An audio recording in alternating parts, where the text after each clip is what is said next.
So I'm gonna give you a no bullshit guide to building an aesthetic body in college, because this is the kind of video that I wished I had watched whenever I was a freshman. Right, I would have made so much more progress than I have now. And I'm still really proud of my body that I have at the moment. I've made a lot of progress, but I could have made even more if I had this type of video whenever I was a freshman. And the first thing I want to talk about is motivation. So you're not going to get in the gym every day. You're not going to stick to your diet if you do not have the motivation to do so. So I want you to get out a journal right now. Take this action step, pause the video, get out a journal, and write down why you want it. Just bullet points. Why do you want this aesthetic body? So it could be because you want to feel good every day when you wake up, because you want to like yourself when you look at the mirror, because you want to get girls. These are all reasons why. Like, some people think it's very selfish or vain to want to get girls with the body, but like most young guys, reason for being in the gym is because they want to attract the attention of other guys or girls. And this is a completely natural human thing. I don't think this is anything to be stigmatized. So write down your reasons for doing it. Reasons that are going to keep you in the gym every day. I want you to think of your 10 out of 10 body, because just going in for toned abs is not going to get you in the gym every day. You have to go in with the idea that you are going to get the 10 out of 10 body that you have always wanted. That this is going to be yours. And that's why you're going. So once you've written that down, once you've visualized yourself with this 10 out of 10 body, I want you to save a few pictures off of Pinterest on your phone of the kind of body that you want, the kind of ideal that you're looking for. Because this won't only help you later whenever you are looking to see like what parts of your body you want to like beef up versus other ones, but also this is going to help you motivate. This is going to help you be motivated to try and strive for that body.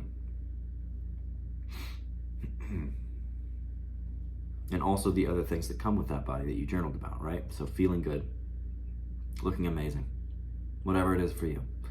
The next thing I want you to focus on, because this is the thing that I struggle with most, and it's probably what you're struggling with most too, is diet.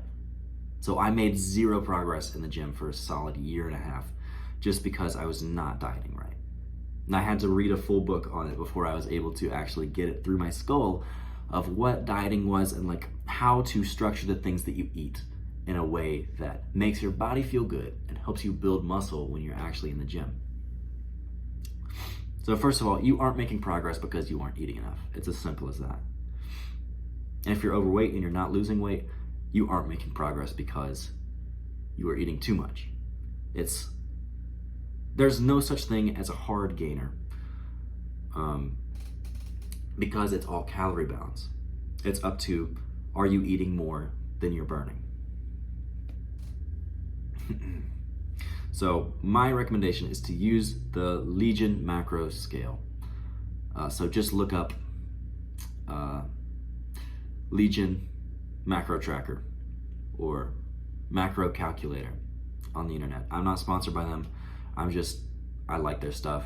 I read Michael Matthews' book. That's the dude who owns it. I think he's a good dude, and it's worked for me. And this will probably work for you. And so you're probably going to have a diet between 2,700 and 3,000 calories if you're lean bulking. And so what that means is you're just eating enough food to hit that certain amount of energy so that you're actually building muscle rather than losing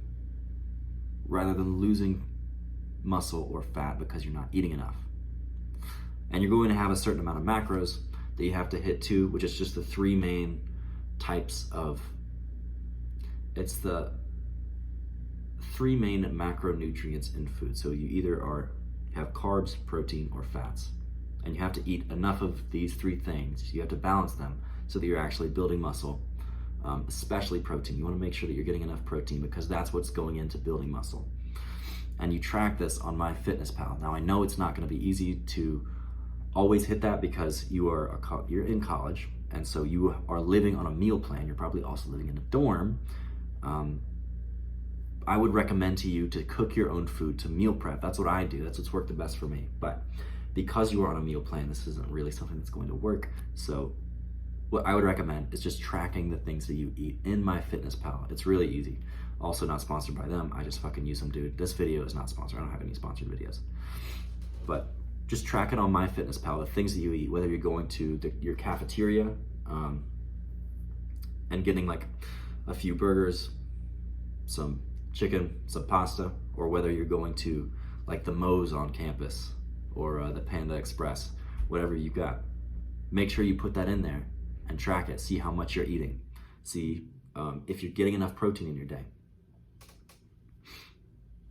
And so that is the best that you can do for your diet.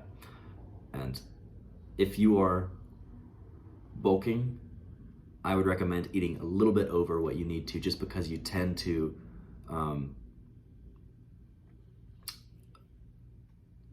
not eat as much as you were thinking you are whenever you're bulking. You tend to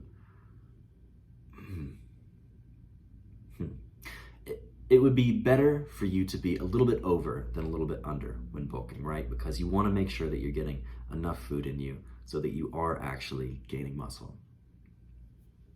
I'm just telling you this because this is one thing that I struggled with. I was also plateauing because I wasn't eating quite enough.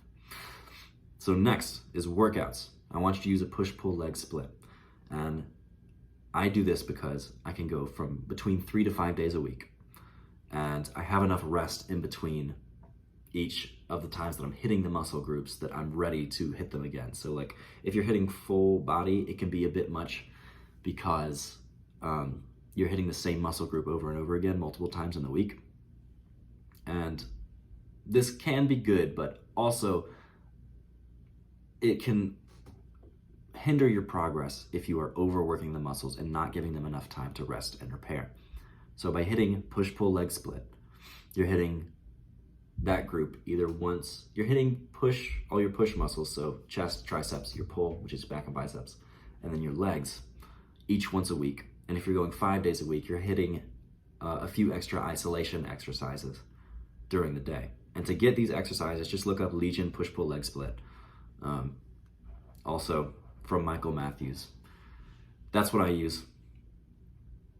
And so you want to allow enough rest in between those and isolation exercises to hit the muscle groups that are a little bit harder to target, like biceps, triceps, calves. Make sure you're getting all of those goodies. And you want to also progressive overload.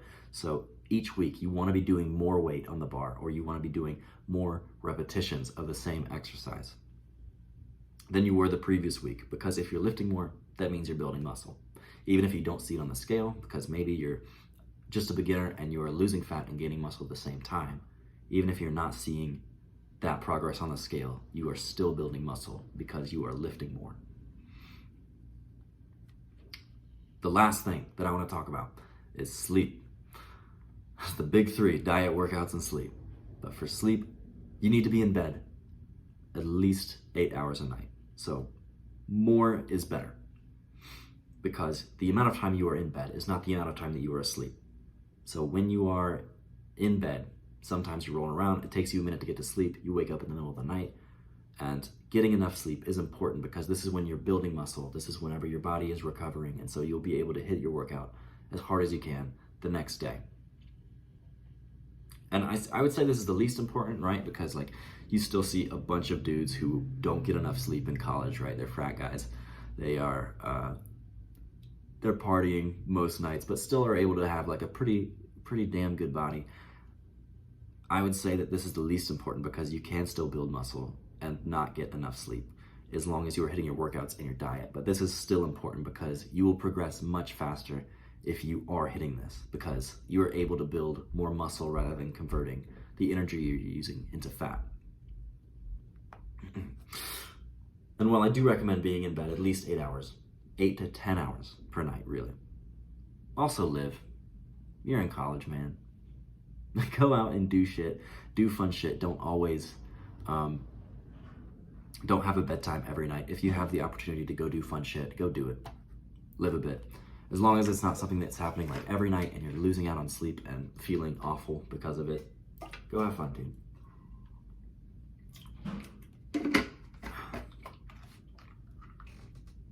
That is my diet, workout, sleep advice for you, motivation advice for you. Get out there, act now, become unstoppable.